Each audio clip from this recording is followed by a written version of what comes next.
Depuis 2005, le Programme des Nations Unies pour le développement appuie la tenue d'un exercice annuel de simulation afin de renforcer la capacité du BNGRC et des structures locales de gestion des risques et des catastrophes à Madagascar.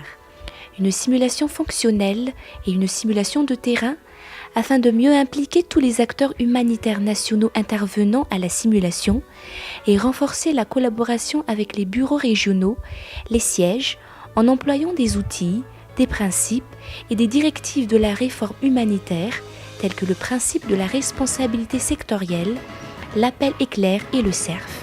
Le scénario est bâti sur le passage d'un cyclone puissant avec une vitesse de plus de 160 km/h, touchant plusieurs régions devenues complètement isolées, touchées également par des inondations importantes.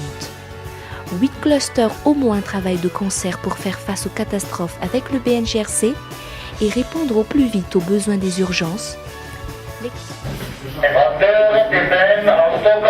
L'inexistence des vivres.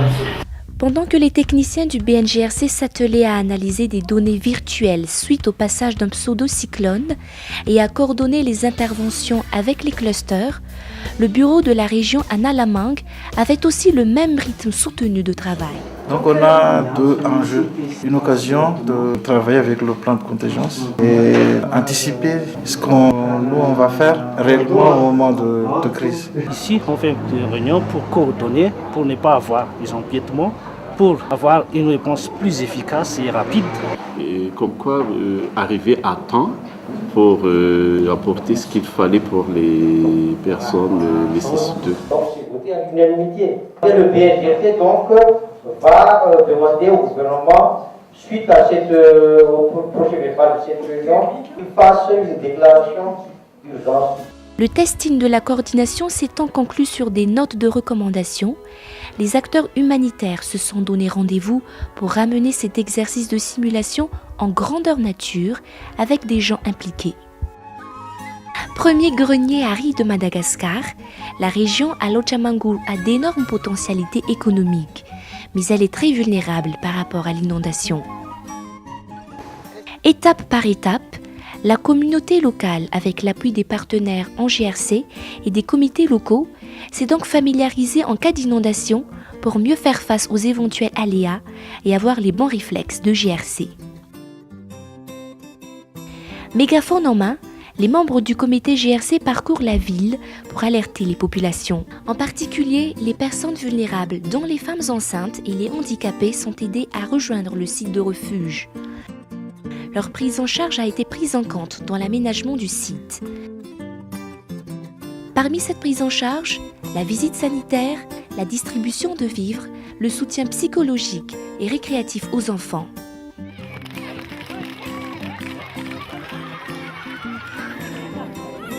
L'évaluation des dégâts commence.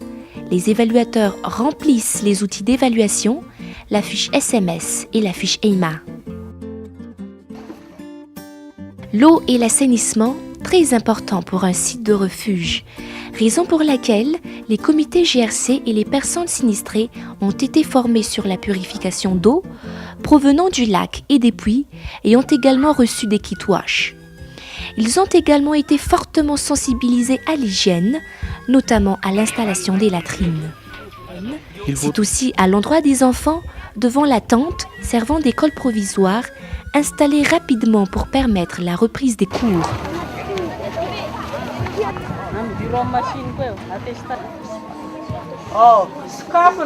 Ouvrez vos livres à la page 28. Un des plus importants bénéfices de cette simulation est que nous avons à simuler les instructions.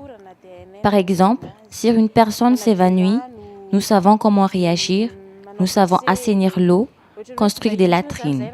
Nous ne serons plus impuissants en cas de catastrophe. Je crois que maintenant que ces gens-là ont appris beaucoup de choses du BNGRC, des partenaires techniques et financiers, il n'y a plus d'attente, ils vont agir séance tenante sans attendre qui que ce soit. Dans un pays comme Madagascar, où les cyclones passent chaque année et laissent beaucoup de dégâts à cause de la vulnérabilité de la population et de la faiblesse des capacités, et la majorité de ce que nous faisons est remis en cause suite aux catastrophes naturelles. Donc l'impact est vraiment très lié entre la croissance d'un pays et le développement et avec les catastrophes naturelles. Donc il est très important que les bailleurs, donc les donneurs, que les gens investissent beaucoup, donnent beaucoup plus de leurs moyens sur ces questions de GRC pour essayer d'appuyer en fait les communautés à la base dans ce sens.